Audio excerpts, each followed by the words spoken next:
Alright, hello everyone, all my loyal YouTube and Reddit fans. It is Richard Lewis. I've been a little bit under the weather. I've been doing lots of events. Got a bit of a cold at the moment, so you can probably tell from my voice. It's all been getting a bit on top of me, you know. And I'm moving house, and just off camera here, there's like a half-built stack of furniture, because I'd forgotten how much fun it is trying to build IKEA shit. Been a long time since I've had to do that. Anyway, so yeah, I'm feeling a bit like, this is shit. Whenever I want to cheer myself up, what I always do is I just check out what Riot have been doing. And, you know, they're always up to something. There's always something.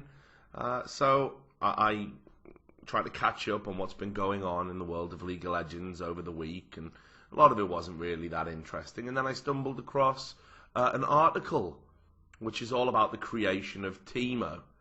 And it's just amazing, you know, because it's Riot Games, it takes a revisionist approach to history, how it make good old Uncle Joe Stalin proud. So if you look in this article, right at the top, Brandon Beck says, Teemo comes from an earlier time, really. It was the Wild West back then. We were all over the place with ideation. The League universe was just starting to come together. Yordles emerged as a result of Teemo and became a bucket for champs not originally conceived as such, like a Moo. You could say Teemo made all that possible. Now, calling it the Wild West is indeed fucking appropriate, because it seems a lot of people have forgotten that Riot flat out stole the concept for Teemo from the Dota All-Stars Suggest a Hero forum. And I will tell you all about that now. You need to go back, way back into the annals of history, which is probably why some of the newer people aren't aware of this.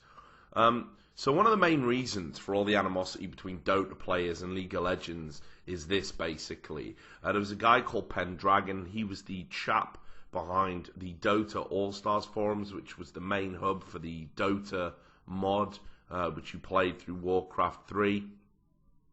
Anyway, he accepts an agreement to work with Riot Games, and just mysteriously decides out of the blue, instead of leaving the community hub open for the community that he'll now be leaving as he focuses on making a new game, he just decides, you know what, I'll just close this forum, I'll just shut it down immediately. And he left a post up saying, hey, why not come and play League of Legends? Which, of course, rightly outraged all of the Dota people that had put so much into forums.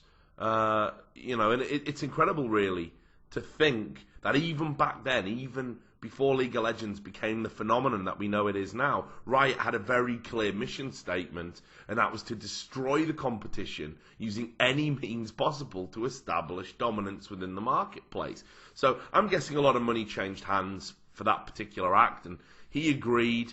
And the forum was down for about 3 years before he released the raw files into the public domain, which was done in a bid to sort of quell hatred for the company which was building up. But we'll come to that in a moment. Now, incidentally, Pendragon, he fits right in at Riot. His head was swollen to the point it could barely fit through the office doors, which, of course, people like me and you have to sign NDAs to get anywhere near. And he just behaved however he wanted. So he was the guy who was out there saying, look, I built that community, I poured my blood, sweat and tears into it, so I can choose to close it down. Now, you know as well as I do, we've all existed on a forum at some point in our internet lives, that sure, while it's the person, the individual or the company that provides you that forum space to put content on there, ideas, discussions, it's actually the content, the ideas, and the discussions that give the forum value. It belongs to the community that contributes to it. But this was a guy who was just so power crazy, ego crazy, because he'd seen the Riot money machine, that he just thought he could do whatever he wanted. In fact, there's an example where he just suspended a player for 3 days because they used the random option that was built into the game, and you can see a screenshot of that here. And this was all before, of course, they became super focused on enacting the social justice warrior wet dream of eradicating toxicity. So anyway, In the Dota All-Stars forums, there was a sub-forum where users could suggest their own champion ideas. Now, Dota was based around, it was a mod, so it wasn't beyond the realms of possibility that the people who were modding the game could look at this forum and be like, hey, that's a pretty good idea for a champion, we think that could work, maybe implement it into the game. And because it was all based around a community, it would be very clear where the idea came from and who was responsible for it. People would get their due credit. Now, one champion in particular stands out in all of these suggestions, and it was one made by a senior forum user called Rigger_Mortis. He designed something called Wicket Big Game Hunter. Now, I want you to think about that while I describe the concept. So, he was envisioned as being a fuzzy little creature that shot blinding darts and could go invisible as long as he wasn't moving. Also, of course, Wicket is the name of an Ewok, popular Ewok from the Star Wars universe, and you can see in that article that Riot put on there, again, there's an allusion saying, oh, hey, we love Ewoks. I mean, you know, not everyone loves Ewoks. Before Jar Jar Binks, the Ewoks were fucking up the Star Wars universe. But anyway, so you can see, again, there's this allusion to it. Anyway, so let's look at the skills.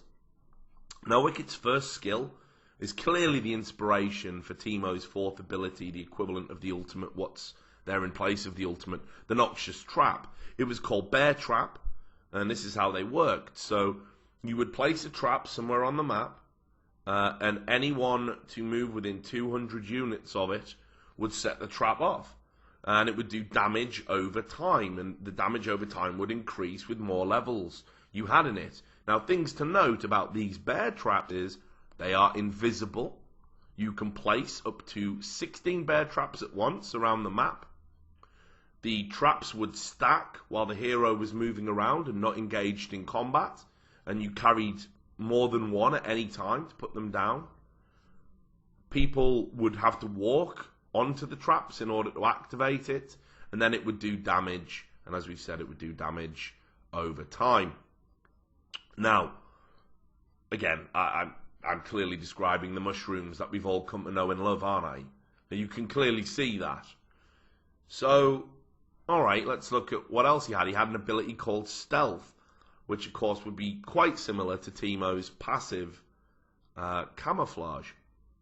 And basically how it would work is you would stand still, I think, and then you would fade in, and you would become invisible, and you could stand still and attack people, and there would be a percentage chance that you would become visible while attacking, and that percentage chance reduced, again, the more levels that you put in it, and it would also be quicker to fade to invisibility.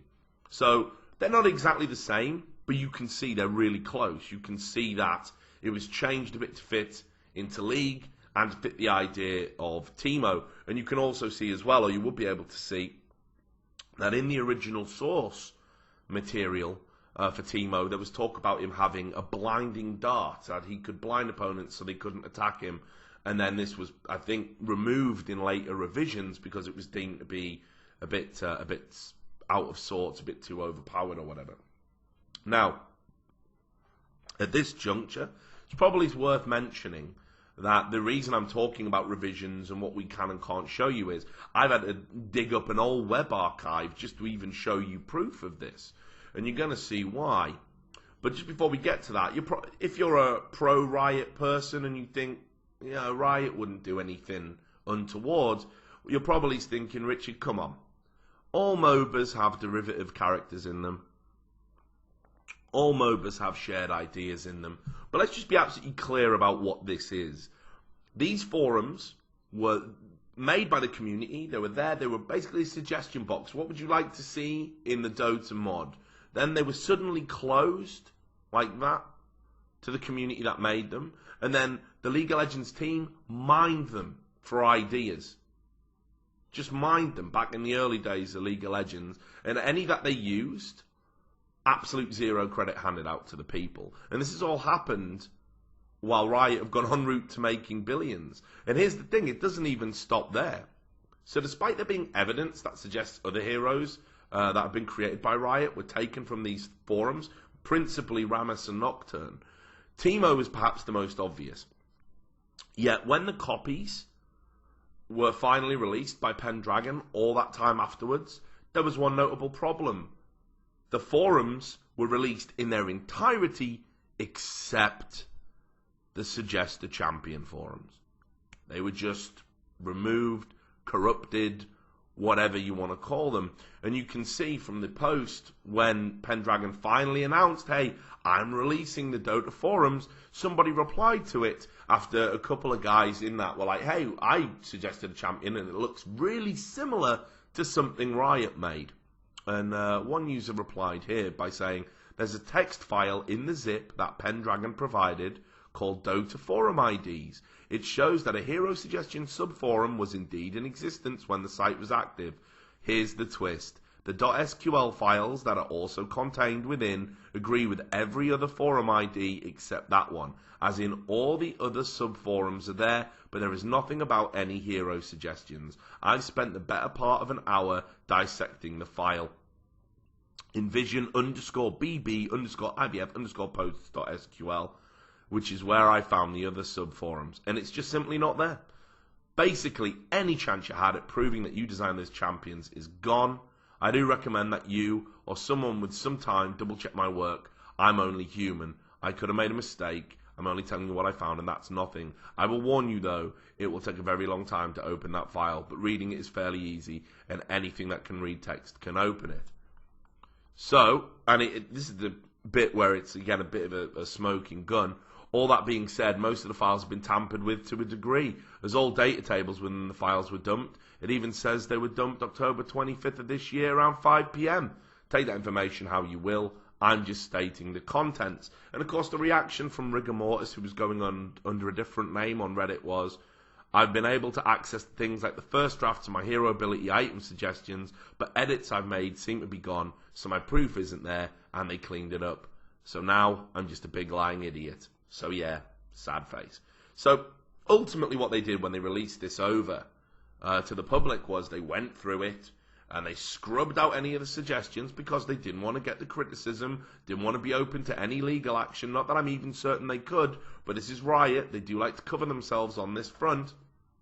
And we have a user supremely disappointed, the true inventor of Teemo. He'll never get the credit for it. He'll never get a dime out of it. Never. And of course, the Riot propaganda machine just writes it up. Hey, we created Teemo, man, and yeah, it was a bit crazy back then. I can't quite remember how we did it. The proof's there. Now, the screenshots we've used are from a web archive that came up. Again, I think thanks to the hard work of other Dota community members. And it's just ridiculous that that information is still out there and yet nothing has happened about it. So, just to cheer myself up for my own peace of mind, I just wanted to give you guys the real story behind Teemo's birth, free from that Riot propaganda, free from the idea that they slaved over the concept, when in reality, it came completely gift-wrapped, courtesy of a Dota player. Thanks for watching. See you on the next video.